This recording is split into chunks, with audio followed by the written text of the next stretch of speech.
Haldwani GGIC की एक शिक्षिका जिस पर कई गंभीर आरोपों के चलते शिक्षा विभाग ने विभागीय स्तर पर कई जांचें करवाई, जिसमें दोषी पाते हुए मैडम का ट्रांसफर हल्द्वानी से बागेश्वर कर दिया।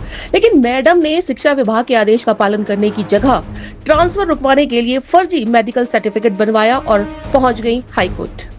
मामले के अनुसार जीजीआईसी हल्द्वानी की शिक्षिका वंदना चौधरी पर कर्मचारी सेवा नियमावली की धज्जियां उड़ाने, कॉलेज का माहौल खराब करने, सीनियर अधिकारियों पर झूठा आरोप लगाने, बैक डेट में जाकर अटेंडेंस रजिस्टर में साइन करने और सोशल मीडिया में विभाग की छवि को खराब करने का दोषी पाए जाने पर निदेशालय ने वंदना चौधरी का ट्रांसफर बागेश्वर के जीजीआईसी दोफाड़ में कर दिया।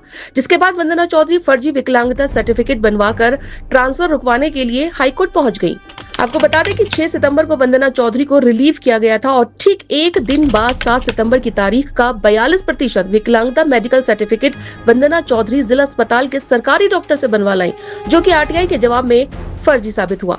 शिक्षिका वंदना चौधरी फर्जीवाड़ा करने में यही नहीं रुकी, बल्कि फर्जी मेडिकल सर्टिफिकेट की आड़ में शिक्षा महानिदेशक के पास पहुंच गई। वंदना चौधरी मामले में शिक्षा विभाग पूर्व में भी 3 बार जांच करा चुका है और सभी जांचों में वंदना चौधरी को दोषी पाया गया है। यहां तक कि माध्यमिक शिक्षा निदेशक अजय कुमार नौडियाल ने 2 सितंबर 2024 को शिक्षिका वंदना चौधरी पर शास्ति लगाने और ट्रांसफर करने की परमिशन दी थी। वंदना चौधरी, जिसने कई शिक्षकों के ऊपर मनगढ़ंत आरोप लगाते हुए राज्य महिला आयोग में भी शिकायत की थी, लेकिन राज्य महिला आयोग की जांच में वंदना चौधरी को ही दोषी पाया गया।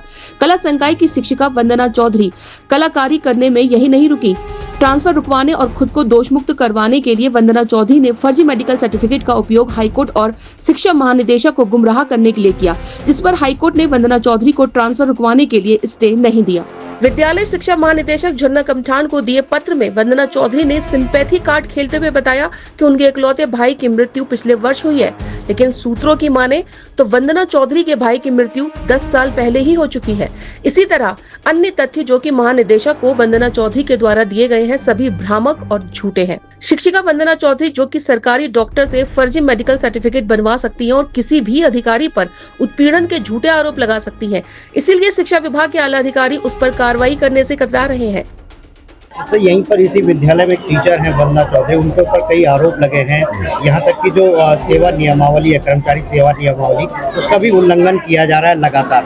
उसके बावजूद भी कार्रवाई के नाम पर सिर्फ जांच यहाँ पर प्रचलित है। देखिए, मेरी जानकारी में तो अभी तक था नहीं, लेकिन आपने बोला है तो निश्चित रूप से मैं इस पर दिखाऊंगा कि क्या सच में क्या क्या है, और अगर कोई भी दोषी पाया जाता है उसके खिलाफ कार्रवाई जरूर की जाए। जैसे मनमानी सी चल रही है, मैंने कहा ना कि देखिए, आपने बोला है तो निश्चित रूप से हम दिखाएंगे कि सच्चाई क्या है इसमें। उत्तराखंड में लगातार शिक्षा विभाग में फर्जी टीचर्स के मामले निकलते जा रहे हैं, लेकिन शिक्षा विभाग मूक दर्शक बनकर तमाशा देख रहा है। वंदना चौधरी मामले में मीडिया के हस्तक्षेप के बाद ही जांच में तेजी आई, लेकिन खानापूर्ति के लिए वंदना चौधरी का केवल ट्रांसफर कर दिया गया। एक शिक्षिका के गिरे हुए स्तर का आलम यह है कि वो फर्जी मेडिकल सर्टिफिकेट बनवाने से भी परहेज नहीं करती हैं और शिक्षा विभाग के काबिल अधिकारी फर्जी सर्टिफिकेट के आधार पर वंदना चौधरी को बरी करने के लिए एड़ी से लेकर चोटी तक का जोर लगा देते हैं। ऐसे में उत्तराखंड के स्कूल में पढ़ने वाले नौनिहालों का भविष्य क्या होगा, आप खुद ही अंदाजा लगा सकते हैं। शिक्षिका वंदना चौधरी की तरह फर्जी मेडिकल सर्टिफिकेट बनवाने वाले दर्जनों टीचर आवाज इंडिया की रडार में हैं। साथ ही वो सरकारी अस्पताल के डॉक्टर भी, जो पैसे लेकर फर्जी मेडिकल सर्टिफिकेट बना रहे हैं।